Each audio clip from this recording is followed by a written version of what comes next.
hello, hello. It's kain time. Wala po tayong gagawin kundi puro kumain. Iba't ibang ulam, iba't ibang luto, at iba't ibang timpla. Siyempre, unahin natin ang ating brown rice. Meron akong chicken nuggets, ang aking all-time favorite. At meron tong kakaiba. Sotanghon na may malunggay at hinimay na manok-manok. Nilagyan din po ng bell pepper. Mukbang time na naman tayo niyan. Basta po huwag kalimutan ng magdasal at maghugas ng kamay para po ang biyaya ay laging nasa atin. Kuha muna tayo ng kanin. Mainit na kanin. Mga baho ko na po ito.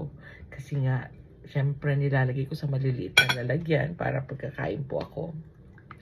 Tignan niyo yung kanyang malunggay na may sotanghon. Sabay ang sabaw. Sarap. Nakakagutom siya. Yan ang ating sotanghon po na merong malunggay, bell pepper, at carrots. Diba? Basta po kung anong available. Pwede natin yung pagsamasamahin at pwede na rin pong ulam yan. Isamahan mo pa ng nuggets. O diba, complete meal ka na yan. Ayun ang kumain. At mas masarap. Nakakamay. Mukbang daw. Sarap. Yum-yum.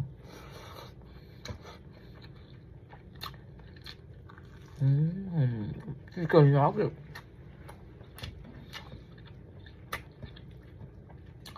Bago po talaga mag-duty, kailangan kumain.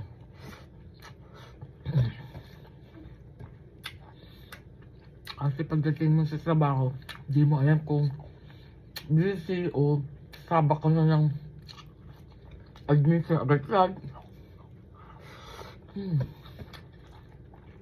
Sarap.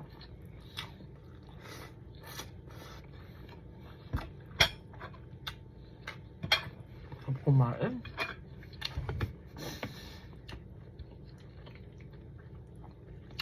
Ang sarap ng sotanghon po. Siyempre gawa ko yan eh. Hinimay-himay ko po yung manok. Walang gisa-gisa dyan. Pakulo po. Walang mantika.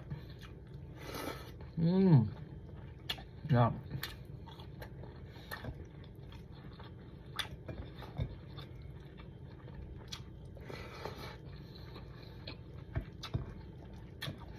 Kain po tayo. Diyan ko na namang makakain to. Sarap gagawin nung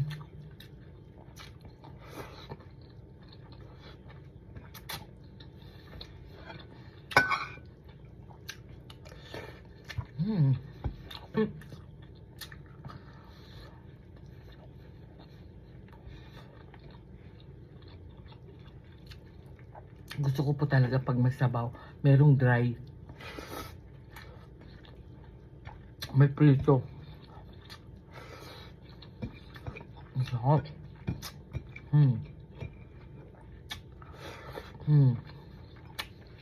Dagdag tayong kanin. Maliit lang naman yung lalagyan ko.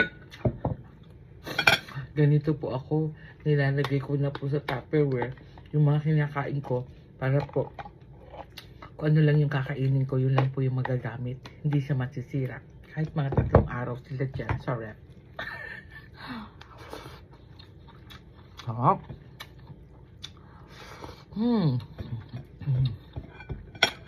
Wala naman akong arte pagdating sa pagkain.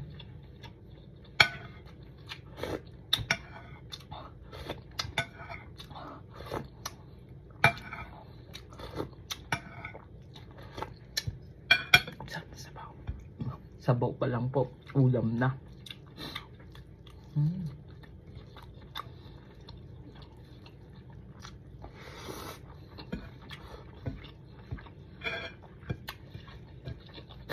Hindi nawawala sa rep ko ang chicken nugget kasi easy food. Sarap.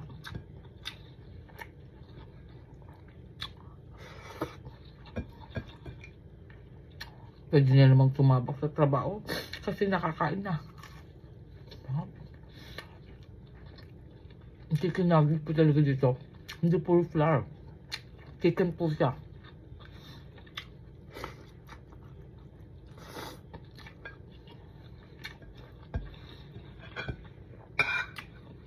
Kasi meron akong mga bell pepper po at saka carrots sa rep na pasira na. Sinamay ko nga.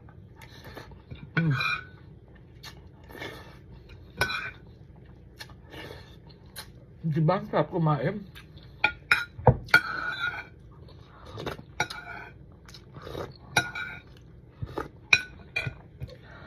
Busog. Sarap. Ayan. Nabusog na naman tayo. Salamat po sa panonood. Pa-share, like, and comment, and don't forget to follow me for more. See you on my next video. Don't skip ads.